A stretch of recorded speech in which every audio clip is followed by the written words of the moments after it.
asar jam apa. Nah itu adalah sesuatu pikiran yang salah, karena mulut kita pada waktu itu membaca qul a'udzu birabbin nas, hati kita mesti memikirkan qul a'udzu birabbin nas itu. Nah itu ngarannya hudurul qalbi. Doa dalam duduk antara dua sujud kita berdoa rabbighfirli warhamni. Nah hati kita mesti di situ ada satu permohonan kepada Allah, ampunilah ya Allah aku. wa inila wa ya nural hayy la wa ini Allah wanzur ilayhi la wa inila wa ya nural hayy. Bismillahirrahmanirrahim. Alhamdulillahi rabbil alamin. Wassalatu wassalamu ala sayyidil anbiya'i wal mursalin sayyidina wa maulana Muhammadinil amin wa ala alihi wa sahbihi ajma'in, amma ba'd. Qala al-musannif al-imam al-arif billah hujjatul islam Abu Hamid Muhammad bin Muhammad al-Ghazali rahimahullah wa nafa'ana bi ulumih. Keutamaan khusyuk. Allah Ta'ala berfirman, wa aqimis salata li dzikri, surat Taha ayat 14. Artinya dirikanlah salat, dirikanlah sembahyang untuk mengingat aku. Mengingat Allah Subhanahu wa ta'ala di dalam sembahyang itu merupakan bagian daripada khusyuk. Para ulama menjelaskan atau menerangkan apa yang dimaksud dengan khusyuk di dalam sembahyang itu.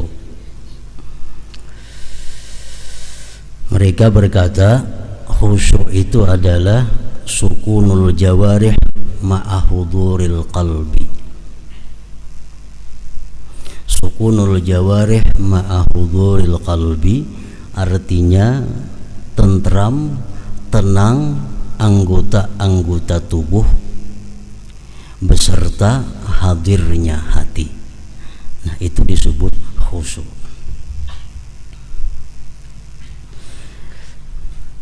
Maksud daripada sukunul jawarih, tentramnya anggota itu artinya anggota tubuh kita tidak bergerak kecuali pada hal-hal yang diperintahkan. Kepala, tangan, mata, batis, seluruh tubuh kada bergerak kecuali gerakan itu diperintah. Nah itu ngarannya adalah sukunul jawarih.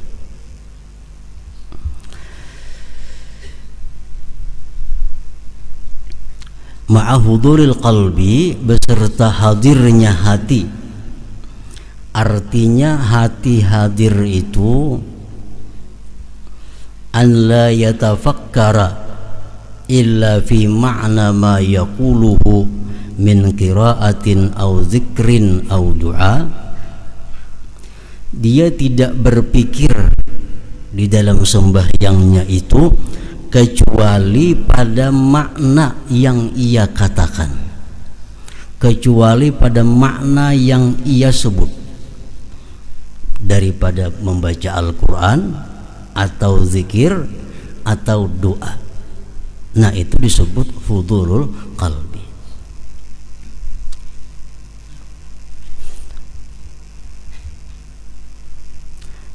Contohnya kita membaca wajjahtu wajhiya lilladzi fataras samawati wal ard. Nah, sewaktu kita membaca wajjahtu wajhiya, itu hati kita memikirkan apa yang kita baca. Wajjahtu wajhiya lilladzi, aku hadapkan wajahku, lilladzi fataras samawati wal ard, bagi Tuhan yang menciptakan langit dan bumi. Nah, jadi hati kita mesti memikirkan apa yang dibaca oleh mulut kita. Itu ngarannya adalah hudurul qalbi. Kalau kita membaca misalnya alhamdulillahi rabbil alamin, hati kita ingat kepada kubur. Nah, itu bukan disebut hadir qalbi. Karena kubur itu kada ada sangkut pautnya dengan alhamdulillah, walaupun kubur ini bagian daripada akhirat. Kita mengata alhamdulillah, hati kita ingat waktu kita berjalan di siratal mustaqim. Itu ngarannya kada hadir hati, karena siratal mustaqim itu lain dengan alhamdulillah. Jadi kalau kita mengata alhamdulillah, dalam hati kita tidak ada lain selain memikirkan bahwa segala puji itu bagi Allah.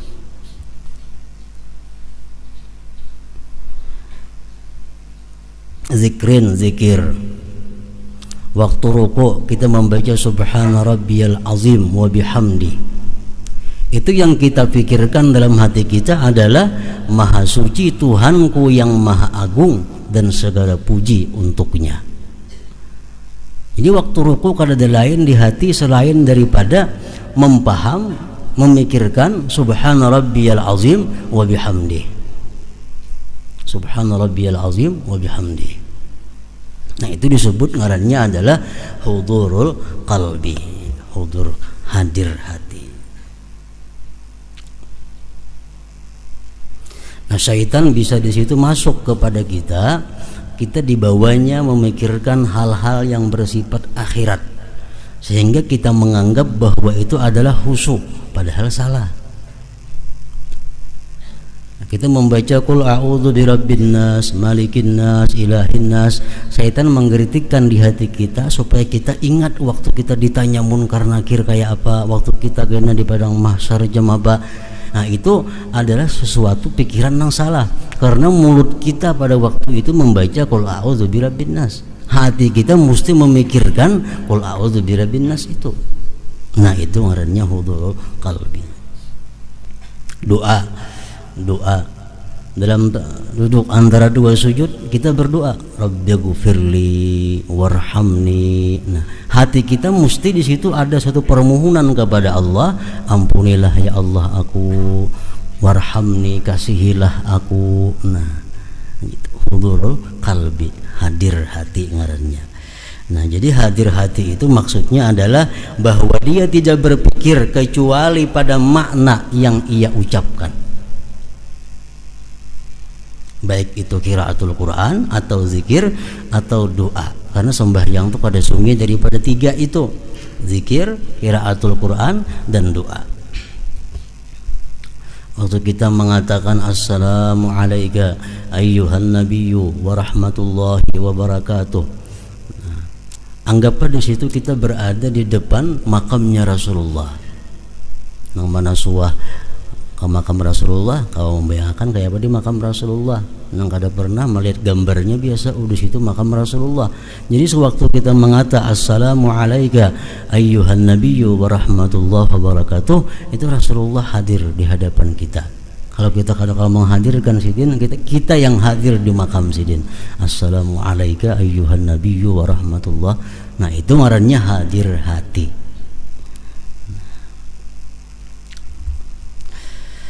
Jadi ingat kepada Allah di dalam sembahyang itu merupakan bagian daripada khusyuk. Artinya dirikanlah salat untuk mengingat aku, jar Tuhan. Nah, kedudukan khusyuk di dalam sembahyang, Imam Ghazali mengatakan bahwa khusyuk itu merupakan syarat sah sembahyang. Kalau orang sembahyang itu kada khusyuk, bukan hanya kada diterima tapi kada sah. Nah, yang lain daripada Imam Ghazali ada pula yang mengatakan bahwa khusyuk itu adalah merupakan sunat muakkad daripada sembahyang. Sehingga kalau seseorang itu kada khusyuk, sembahyangnya sah namun dia dianggap kada berpahala. Karena khusyuk itu ruhus salah, khusyuk itu merupakan rohnya sembahyang. hayam. Hayam tuh ada harga amunnya hidup. Kalau hayam mati dibuang orang, kada ada harganya lagi. Nah kayak itu juga sembahyang kita ada punya nilai di sisi Allah kalau sembahyang itu ada khusyuknya. Sembahyang kada ada khusyuk, Allah kada menerima, Allah membuang sembahyang itu. Nah, apakah khusyuk itu disyaratkan di dalam seluruh sembahyang? Nah satu ulama pun tidak mensyaratkan demikian, karena jelas sudah kada mungkin. Mulai Allahu Akbar sampai Assalamualaikum kita kawa khusyuk itu jelas sudah kada kawa kalau ukuran manusia macam kita, karena hati ini ngarannya kalbun bolak balik, hatumatnya tegisir, kita bujurakan tegisir pulang. Nah yang penting itu khusyuk di dalam sembahyang itu ujar sebagian ulama, pertama di takbir, takbiratul ihram itu mesti khusyuk. Sujud itu jangan kada khusyuk. Rukuk, nah, kalau kada kawa menyeluruh khusyuk itu. Dan Allah Ta'ala berfirman, wala takum minal ghafilin, suratul A'raf 205. Artinya, dan janganlah kamu termasuk orang-orang yang lalai. Janganlah kamu termasuk orang-orang yang lalai. Ini pengertian jangan artinya tegahan. Tegahan. Jangan sampai kita sembahyang itu lalai. Mulai Allahu Akbar, untung sadarnya waktu Assalamualaikum. Waktu Fatihah kita kada sadar, rukuk kada sadar, sujudnya kada sadar, semuaan kada sadar. Begitu Assalamualaikum hanya sadar bahwa aku tuntung sembahyang. Nah ini Allah melarang, wala takun minal ghafilin, artinya dan janganlah kamu termasuk orang-orang yang lalai.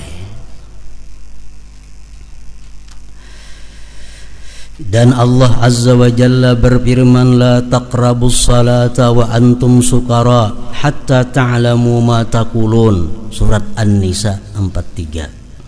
Artinya, dan janganlah kamu mendekati salat sedang kamu dalam keadaan mabuk sehingga kamu mengerti apa yang kamu ucapkan.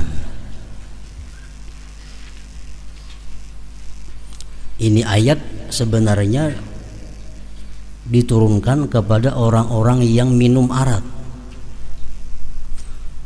Awal-awal Islam minum arak itu dibolehkan, tapi pada akhirnya minum arak dilarang keras. Nah pada awal-awal mereka itu masuk Islam, arak masih dibolehkan, sehingga mereka habis minum arak dalam keadaan mabuk dibawa sembahyang. Kadang-kadang sembahyangnya mengaur, nah mesti memuji Allah, memuji berhala karena mabuk. Nah, lalu Allah menurunkan ayat, dan janganlah kamu mendekati salat sedang kamu dalam keadaan mabuk sehingga kamu mengerti apa yang kamu ucapkan. Sadar. Kalau sudah sadar, nah hanya sembahyang. Ada yang mengatakan mabuk karena banyaknya susah, dan ada yang mengatakan karena cinta dunia. Wahab bin Munabbih berkata, yang dimaksudkan dengannya mabuk itu adalah zahirnya, maka di dalamnya terdapat peringatan atas mabuk dunia, karena Allah menjelaskan sebabnya di mana Dia berfirman hatta ta'lamu ma taqulun, artinya sehingga kamu mengetahui apa yang kamu katakan. Banyak orang yang kada mabuk arak, tapi ia sembahyang kada tahu apa yang ia katakan karena hatinya entah kemana. Nah jadi artinya dimaksud mabuk itu bukan hanya mabuk arak, mabuk apapun yang menyebabkan kita lupa terhadap apa yang kita baca, kada sadar dengan apa yang kita kerjakan, dihukumkan mabuk juga. Dia berfirman hatta ta'lamu ma taqulun, artinya sehingga kamu mengetahui apa yang kamu katakan. Berapa banyak orang yang mengerjakan salat dan tidak minum khamar, padahal ia tidak mengetahui apa yang ia ucapkan di dalam salatnya itu.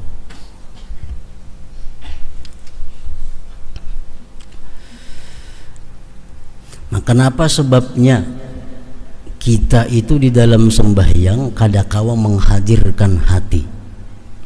Artinya hati kita kadangkala memikirkan apa yang kita ucapkan. Hati kita kadangkala menghadirkan apa pekerjaan kita. Ada sebabnya kita kadangkala menghadirkan hati itu. Pertama, ada sebab yang zahir. Kedua, ada sebab yang batin. Sehingga kita sembahyang itu kadangkala hadir hati. Mulut mengucap alhamdulillah, tapi hati kita rahatan makan. Mulut mengucap ar-rahmanir rahim, hati kita sedang berhitung duit. Maliki yaumiddin di muntung kita, hati sedang berada di toko.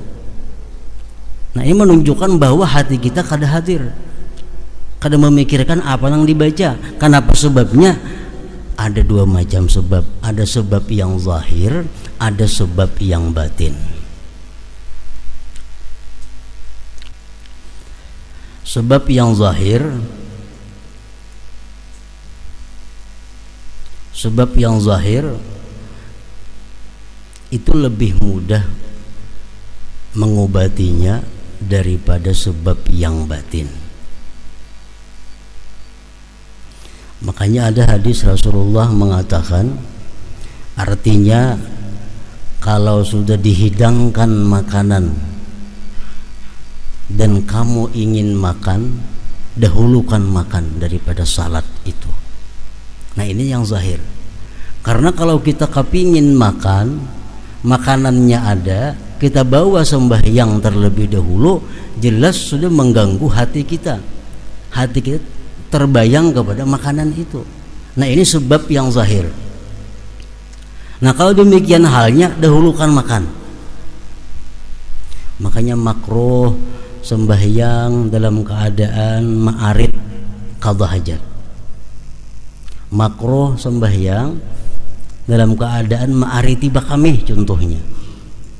Kenapa sebabnya? Karena ini mengganggu hati, mengganggu pikiran. Jadi kalau hendak bakamih dahulu, hanya bawa sembahyang. Jangan diariti sehingga sembahyang itu mengganggu. Sembahyang terganggu pikiran hendak bakamih. Nah, ini sebab yang zahir ngarannya. Nah, adapun sebab yang batin yang mencegah kita daripada hadir hati dalam sembahyang itu, ya antara lain tadi adalah hubbud dunia, orang cinta kepada dunia. Orang yang cinta kepada dunia itu artinya orang yang hatinya dipenuhi dengan dunia. Nah, ini sembahyang kayak apa juga pun kada kawah khusyuk. Kenapa? Karena pikirannya selalu kepada dunia. Nah, ini yang batin, ini yang sulit mengobatinya. Sembahyang jangan hendak menghadap kepada gambar. Kenapa? Karena bila kita cangang ke gambar itu, otomatis hati kita mengiringi mata, kada sadar lagi apa yang kita baca. Nah, ini mudah aja mengobatinya, dipacul gambarnya. Ini sebab yang zahir. Yang sulit membuang itu adalah sebab yang batin, di mana hati seseorang itu cinta kepada dunia. Sembahyangnya, mulutnya mengucap asma Allah, mulutnya berzikir, mulutnya berdoa, tapi hatinya kada demikian. Nah, kada hudul qalbi ngarannya, kada hadir hatinya. Berapa banyak orang yang mengerjakan salat padahal tidak minum khamar, tetapi ia tidak mengetahui apa yang ia ucapkan di dalam salatnya. Bahkan ada yang kada sadar bahwa dia sedang ruku, ada yang kada sadar bahwa dia sedang sujud, ada yang kada sadar bahwa dia sedang membaca Fatihah. Nah, kemana hatinya? Nah, ini disebut ngarannya kada khusyuk. Jadi orang khusyuk, orang yang selalu tahu keadaannya. Inya ruku, oh, aku sedang ruku. Sujud, tahu sadar aku sedang sujud. Aku sedang di rakaat pertama, aku di rakaat yang kedua. Jadi kadang mau orang khusyuk itu berlebihan sampai yang tak kali 5 rakaat zuhur. Kenapa? Karena selalu tahu aku rakaat pertama, aku rakaat yang kedua, aku rakaat yang ketiga.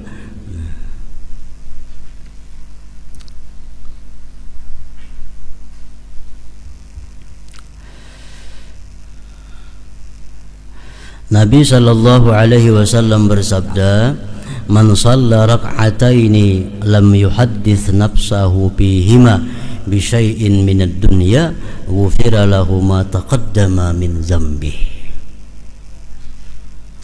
Barang siapa yang salat 2 rakaat di mana ia tidak berbicara di dalam dirinya dengan sesuatu dari dunia, maka ia diampuni dosanya yang telah terdahulu. Artinya sembahyang 2 rakaat, kawa kita mulai Allahu Akbar sampai Assalamualaikum kawa, nah diampuni Allah dosa-dosa kita yang telah lalu. Dalam 2 rakaat itu hati kita sedikit pun kada ada ingat dengan dunia, kada membicarakan masalah dunia.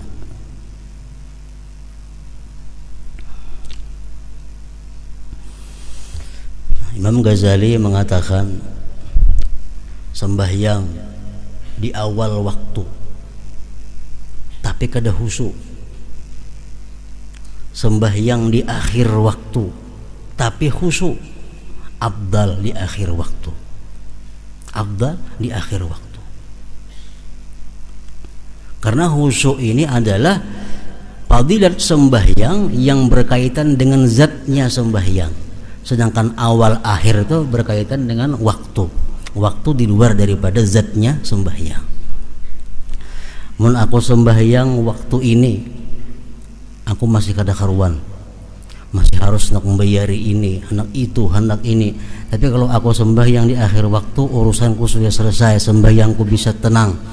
Nah, lebih baik di akhir waktu, lebih baik di akhir waktu. Ini kalau sudah terbukti bila urusan ini aku biris, sembahyangku biris, khusyuk. Di akhir waktu kada jadi masalah asal khusyuk. Tapi kalau ragu-ragu, aku di akhir waktu belum tentu juga khusyuk. Baik di awal waktu malahan dapat awal waktunya. Mun aku sembahyang di awal waktu kada khusyuk, di akhir waktu belum tentu juga khusyuk. Baik di awal waktu malahan dapat ridha Allah Subhanahu wa taala. Nah, kalau kita sudah sangkaan kita kuat bahwa kalau di akhir waktu kita bisa khusyuk, lebih baik akhir waktu.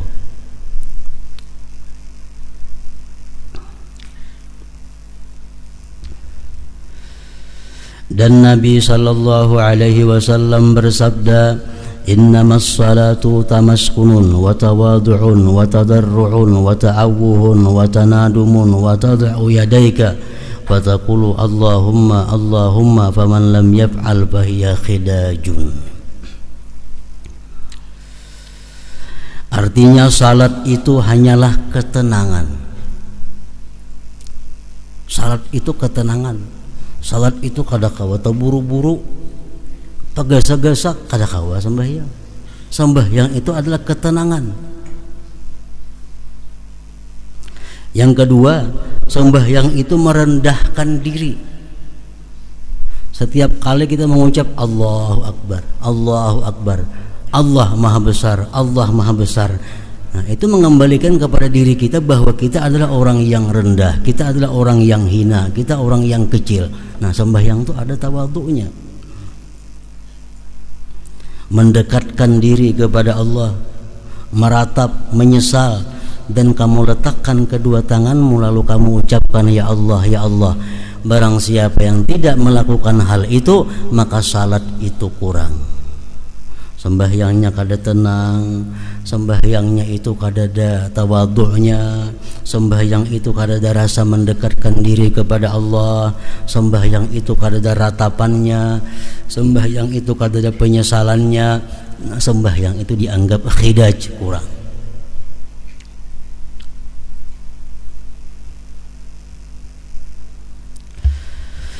Dan diriwayatkan dari Allah Subhanahu wa taala hadis qudsi dalam kitab-kitab yang terdahulu bahwasanya dia berfirman, tidaklah setiap orang yang salat aku terima salatnya.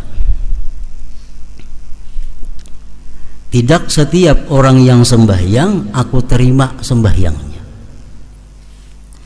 Aku hanyalah menerima salat orang yang merendahkan diri karena keagunganku dan tidak sombong terhadap hambaku. Ia memberi makan orang fakir yang kelaparan karena mengharapkan keridhaanku. Nah, jadi artinya sembahyang kita ini khusyuk semacam kada cukup untuk diterima Allah. Sembahyang yang kita kerjakan ini Allah bisa menerima berhubungan dengan kelakuan-kelakuan kita di luar sembahyang. Kalau kita orangnya sombong kepada hamba Allah, kita kada peduli kepada orang fakir yang kelaparan, kita sembahyang walaupun khusyuk, Allah kada menerima juga sembahyangnya. Nah, jadi sembahyang bukan hanya khusyuk diperlukan, tapi akhlak-akhlak kita sebelum sembahyang pun sangat menentukan untuk diterimanya sebuah sembahyang itu.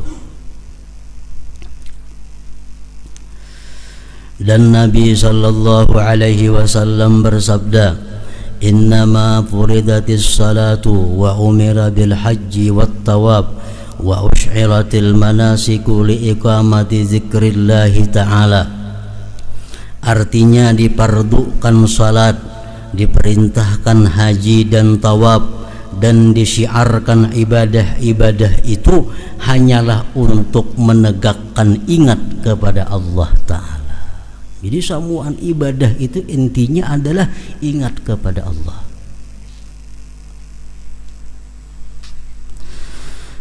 Maka apabila di dalam hatimu tidak terdapat bagi yang diingat Allah, yang adalah Dia yang dimaksud dan dicari suatu kebesaran dan tidak ada juga haibah, maka apakah nilai zikir ingatmu?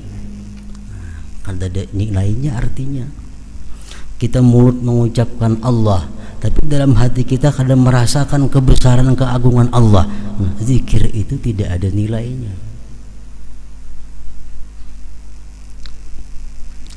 Dan Nabi sallallahu alaihi wasallam bersabda kepada orang yang ia beri wasiat, pesan, ujar Nabi kita, wa idza shallaita fasalli salata muwaddi'in.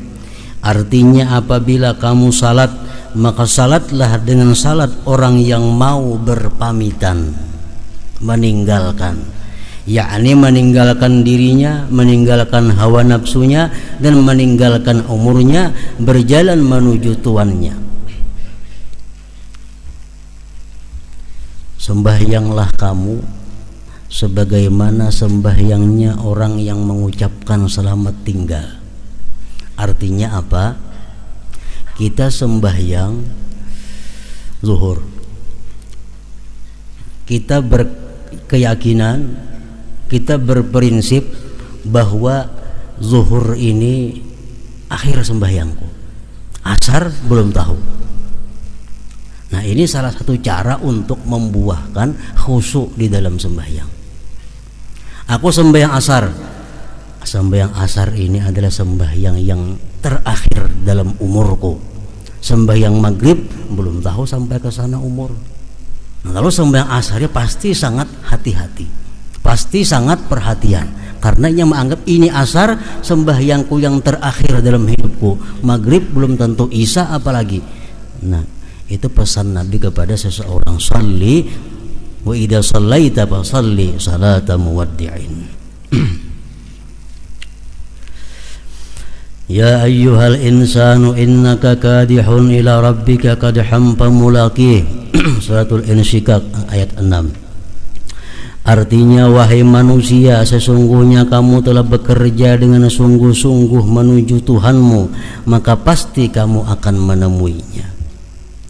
Allah Ta'ala berfirman, wattaqullaha wa yu'allimukumullah. Artinya, dan bertakwalah kepada Allah dan Allah mengajarmu. Dan Allah Ta'ala berfirman, wattaqullaha wa'lamu annakum mulaquh, artinya dan bertakwalah kepada Allah dan ketahuilah bahwa kelak akan menemuinya. Dan Nabi sallallahu alaihi wasallam bersabda, man lam tanhahu salatuhu anil fahsya wal munkar lam yazdad minallahi illa bu'da. Artinya barang siapa yang salatnya tidak mencegahnya dari kekejian dan kemungkaran, maka tidaklah bertambah dari Allah kecuali jauh. Artinya orang ini sembahyang, tiap hari sembahyang, tiap waktu sembahyang, tapi kemungkarannya tetap terus jalan juga. Sembahyang kada pernah ketinggalan, munkarnya pun kada ketinggalan juga.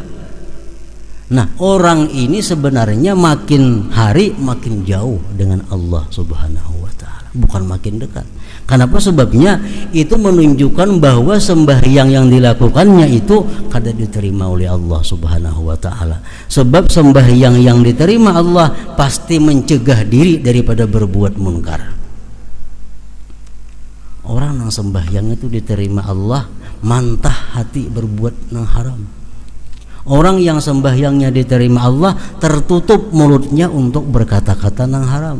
Orang yang sembahyangnya diterima Allah, tertutup telinganya mendengari yang haram. Kalau masih suka berkata yang haram, mendengar yang haram, pertanda sembahyangnya itu belum diterima oleh Allah Subhanahu wa Ta'ala.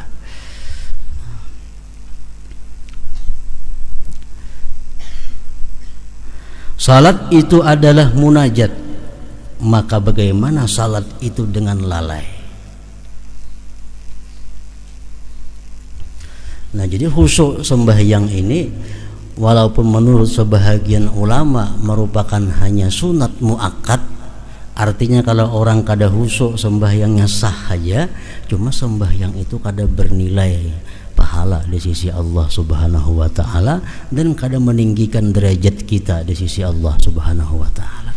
Hanya sekedar melepaskan, menggugurkan kewajiban kita. Sembahyang panjang tapi kada khusyuk, lebih baik sembahyang pendek tapi khusyuk. Makanya ujar Nabi kita kepada sahabat beliau Sayyidina Muaz, waktu Muaz ini menjadi imam, ayatnya panjang-panjang. Nah, sehingga orang di belakang marah kepada Sayyidina Muaz itu. Akhirnya mereka melapor kepada Rasulullah. Nah, Rasulullah memanggil Sayyidina Muaz, "Ikam kalau sembahyang jadi imam, bal yuhabbib, inting-inting, jangan panjang, karena di belakang itu ada orang yang punya hajat, di belakang ada orang yang kada tahan berdiri lawas, di belakang ada orang yang anaknya sedang guring di rumah barangkali bangun, di belakang ada orang yang sedang bermasak, macam-macam. Jadi makmum di belakang ini hatinya terganggu. Imam ini panjang baca-bacaan ayatnya, surahnya. Nah, itu mengurangi akan kekhusyuan sembahyang yang di belakang. Jadi sembahyang itu apalagi berjamaah, apalagi makin banyak jamaahnya, makin pindik sembahyangnya, supaya bisa menambah kekhusyuan, kadang mengganggu pikiran orang yang di belakang. Apalagi di belakang harinya panas, misalnya imam saling panjangan membacaan, jelas ada khusus menahan panas itu, atau harinya di belakang hari hujan, imam mempunyai panjang. Nah, ini mengganggu sembahyang nah di belakang. Pokoknya makin banyak jamaahnya, makin pendek bacaannya. Imam Jumat kah, jangan bulagu-lagu ha. Di belakang tuh kada semuaan katuju mendengar lagu. Namanya batis manggatar kada tahu lagu baik laginya. Nah, nahan batis sudah. Jadi bila imam Jumat makin banyak jamaahnya, makin pendek. Ini latih kayak di Makkah sembahyang Jumat, qul ya qul wallah, ya kadang-kadang ayatnya jamaahnya banyak. Orang macam-macam manusia. Nah, kalau sembahyang saurangan sama raman kada apa-apa itu aja, bagi Qur'anan baca ada jadi masalah. Nah, jadi kita bukan hanya disuruh berusaha supaya kita khusyuk, dan kita berusaha orang lain pun juga supaya khusyuk makmum itu. Bakar bin Abdullah berkata, hai anak Adam, apabila kamu mau masuk kepada tuanmu tanpa izin dan kamu berbicara tanpa penterjemah, maka kamu dapat masuk.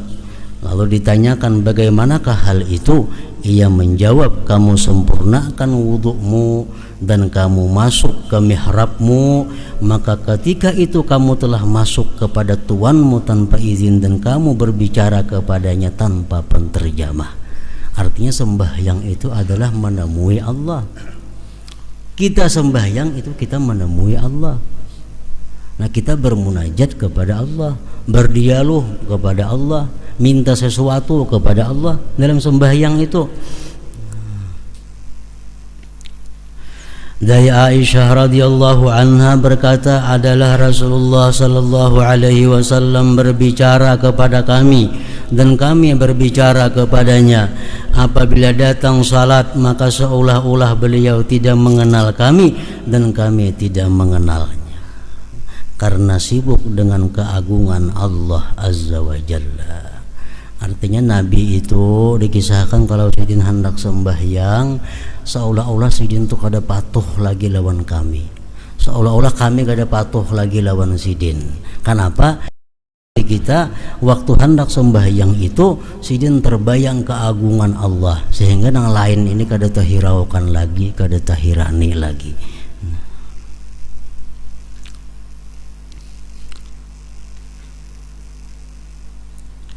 Dan Nabi sallallahu alaihi wasallam bersabda, la yanzurullah ila salatin la yuhdirur rajulu fiha qalbahu ma'a badanihi. Artinya Allah tidak memandang kepada salat seseorang yang padanya ia tidak menghadirkan hatinya bersama badannya. Kita sembahyang, awak kita di masjid, tapi hati kita kadang-kadang di kebun. Kita awak kita sembahyang di masjid, hati di rumah tertinggal. Kadang-kadang kita sembahyang di masjid, hati kita di sepeda motor, perhatian di sepeda motor bebalapan. Nah, sembahyang di masjid, hati di warung. Nah, Allah kada memandang kepada sembahyang itu. Allah kada menoleh, kada menilai. Allah tidak memandang kepada salat seseorang yang padanya ia tidak menghadirkan hatinya bersama badannya itu. Jadi seapa kita kawa menghadirkan hati di dalam sembahyang, nasa itulah sembahyang kita yang diterima oleh Allah Subhanahu wa taala. Hadis mengatakan, laisa lil abdi min salatihi illa ma aqala minha.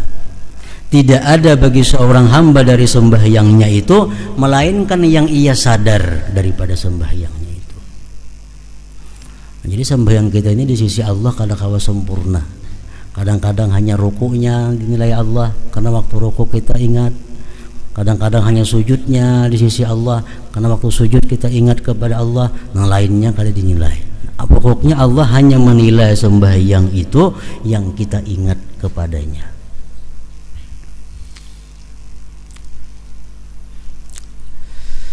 Allah tidak memandang kepada salat seseorang yang padanya ia tidak menghadirkan hatinya bersama badannya.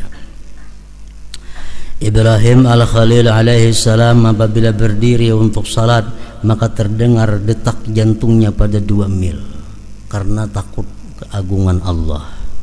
Sa'id at-Tanuhi apabila salat maka tidak terputuslah air mata dari kedua pipinya atas janggutnya.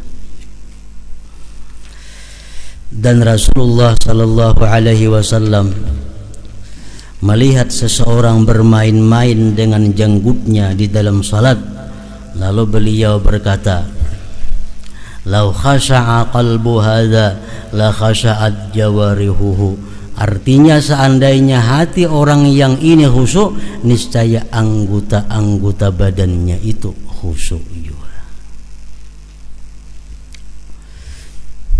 Jadi manusia terdahulu yang mulia para aulia-aulia Allah, mereka sembahyang itu kada sama satu sama lainnya.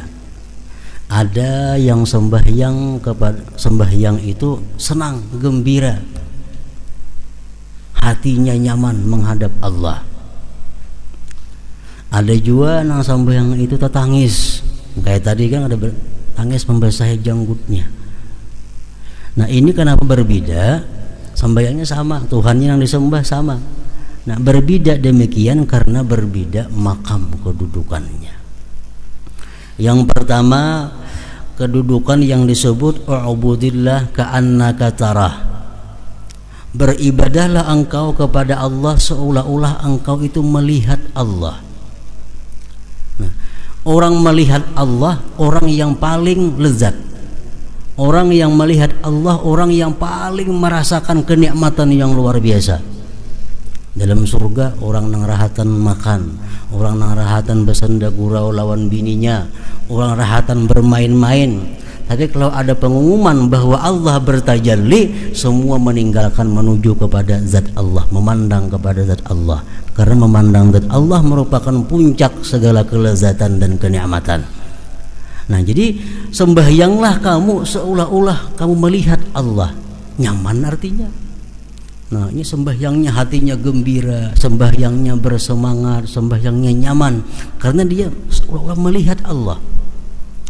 Nah ini kedudukan yang tinggi, kedudukan yang tinggi. Yang kedua, fa illam takun tarah fahuwa yarak. Jikalau engkau kada bisa seolah-olah melihat Allah, itu kada bisa kita macam itu. Ambil yang kedua, Allah melihat engkau. Allah melihat engkau. Nah kalau kita sembahyang ini merasa bahwa kita dilihat oleh Allah, bisa gugup sembahyangnya, nah, bisa menggetar, ada yang menangis. Nah itu yang kedua ini, karena mereka kada mampu merasakan bahwa melihat Allah itu, kada kau membayangkan, mereka ambil jalan yang kedua, Allah melihat. Jadi mulai takbir sampai salam ini merasakan kada terlepas dari sedikit pun daripada pengawasan Allah. Mulai Allahu Akbar, nah ini sudah merasa bahwa Allah melihat dirinya, ini merasa Allah memandang, sedikit pun kada terlepas dari pandangan Allah. Otomatis sembahyang itu ada beban. Nah kita menulis dilihat oleh guru, nah kita ada beban, hati-hati jadinya, takutan tersalah. Nah itu orang nang sembahyang khusyuk ada dua. Pertama, seolah-olah dia melihat Allah, lalu sembahyangnya nyaman, sembahyangnya nikmat. Atau kalau kada kawa itu merasa dilihat Allah, diperhatikan Allah. Nah hati-hati sembahyangnya, bacaannya hati-hati, rukuknya hati-hati, sujudnya hati-hati. Hatinya pun takut kalau berpaling daripada Allah, karena dia tahu Allah mengetahui hatinya.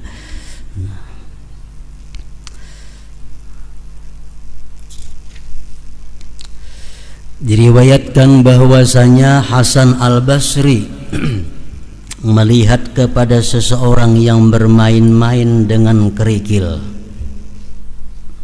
Kerikil nah di tangan diputar-putar kan. Nanti sembahyang di tanah sambil mengudak batu. Hasan Basri melihat itu. Sambil berkata orang tersebut, ya Allah, kawinkanlah saya dengan bidadari. Doa nih, ya Allah kawinkanlah saya dengan bidadari. Tapi tangan kersengganaan apa-apa kada kucawi. Nah muntung bersuara, ya Allah kawinkanlah aku dengan bidadari.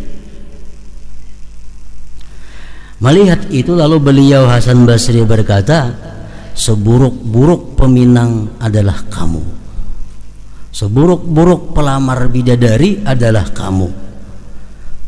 Kamu meminang bidadari padahal kamu bermain-main dengan kerikil.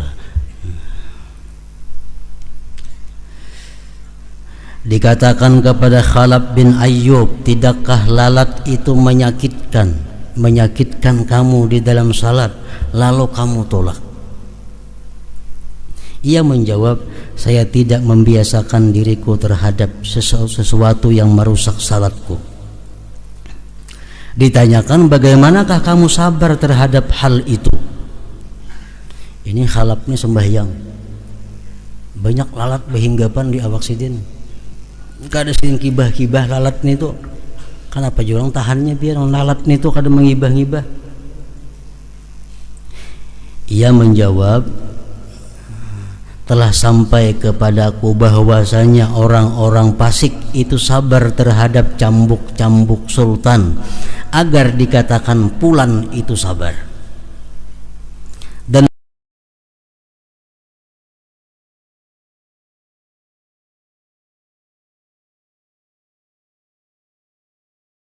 mereka berbangga dengan itu. Sedangkan saya berdiri di hadapan Tuhanku Allah. Apakah saya bergerak karena lalat itu?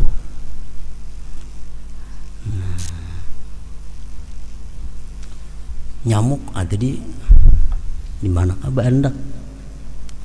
Kada wani menapak nyamuk rahatan sembahyang tuh mangibah. Kenapa sebabnya? Karena merasa bahwa sembahyangnya ini diperhatikan oleh Allah. Kada boleh bergerak kecuali kepada yang disuruh oleh Allah. Nah itu bagian daripada khusyuk juga.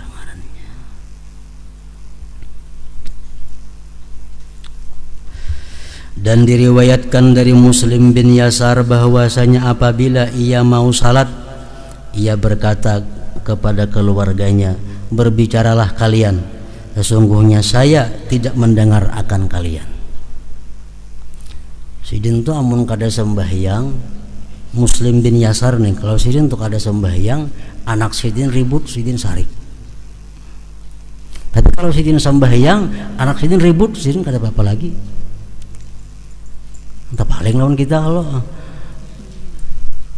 Kenapa sebabnya? Karena kalau sudah sembahyang, sidin kada merasa lagi melihat sesuatu, mendengar selain daripada Allah Subhanahu wa taala. Dan diriwayatkan daripadanya Muslim bin Yasar tadi bahwasanya pada suatu hari ia salat di Masjid Basrah, lalu satu bagian dari masjid itu runtuh, lalu orang-orang berkumpul karenanya. Ia tidak mengetahuinya sehingga ia pergi dari salatnya. Masjid runtuh ya tuh kada tahu. Kenapa?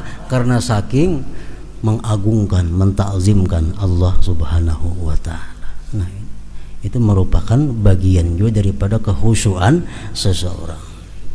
Nah, jadi khusyuk sembahyang artinya kada akan bisa kita dapatkan kalau kada melalui ilmu dan latihan.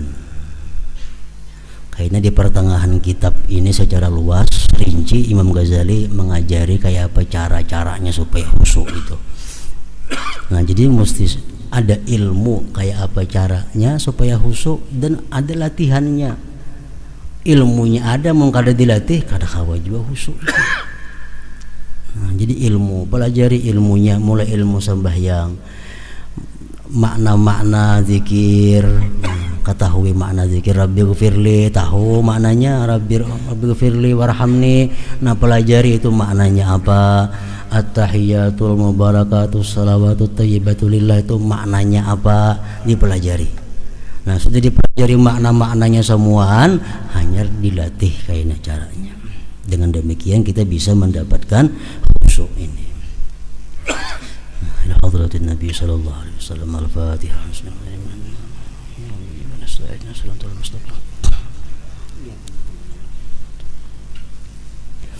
أفضل الذكر فاعلم أنه لا